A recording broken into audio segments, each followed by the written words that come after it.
Hello, my name is Todd Caberline. Thanks for joining us here today with the boot camp series for the Landscape Equations plugin. Today we're going to be looking at reports. Reports are extremely important. They can be customized to fit your needs and what you want in your report and what kind of information. But you need to know a little bit more about them. If you're just starting out on PlanSwift, has some very good videos explaining it. So we're going to stick with basically the Landscape Equations plugin portion of it. If you have more questions regarding reports, you can check them out as well. With the plugin you bought, you get different reports. You're going to get equipment reports, labor reports with man hours, takeoff budgets, reports with markup and divisions.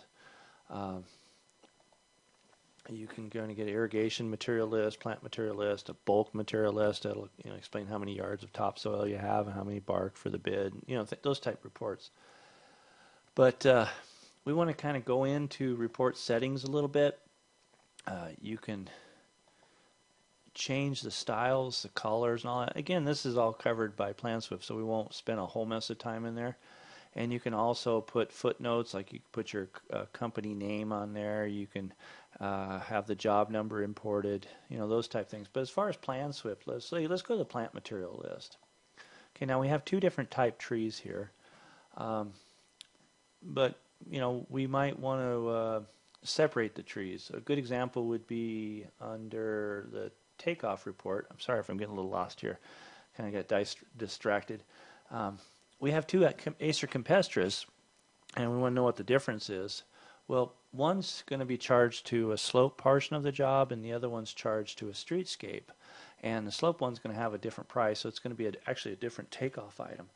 And if you want to have a whole mess of plant material, let's say on the slope, and you want to know, what they are and how much it costs and how to separate them so that you can do your job costing, we'll go back to the estimating window, and when we did the actual takeoff, we noted that it was on a slope in the phase and that it was double staked. And with the other Acer Campestra, it is actually on the streetscape. So what we're going to do is look at what's the difference. How do we tell those apart in the reports? Well, we have a phase here.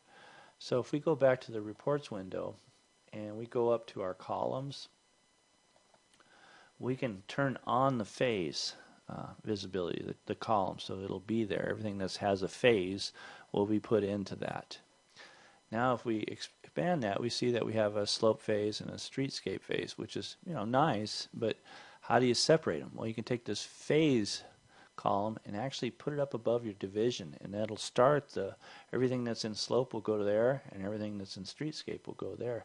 And then you have your landscape or irrigation division, and then you have your tree folder, and then you have your trees. So it's a good way to manipulate the items. Again, if you don't want to see phase, just drag it out of there. You make it invisible that way. So reports are pretty amazing. If you go down to the customize, you can see some of the items in the report, and you can actually adjust that too. You can make it so that it only reports landscape takeoff items, or if it only wants to report hardscape or whatever it is. That's how you would change that. Like this report here for the labor, if you go down to customize, all the types equal labor. So everything that's labor that's in your takeoffs goes to this reports. And then it gets divided up by division, which is landscape on this case, and folder trees. So we have tree staking labor, and we have plant material labor. So anyways, hopefully that explains a little bit more about the reports. Obviously you can do print reviews, and you can get your letterhead and your name up on these. You have to do some homework and watch a lot of videos on PlanSwift, but I want to thank you for joining us. If you have any questions, visit us at www.accuratelandscapeestimating.com. Thanks again.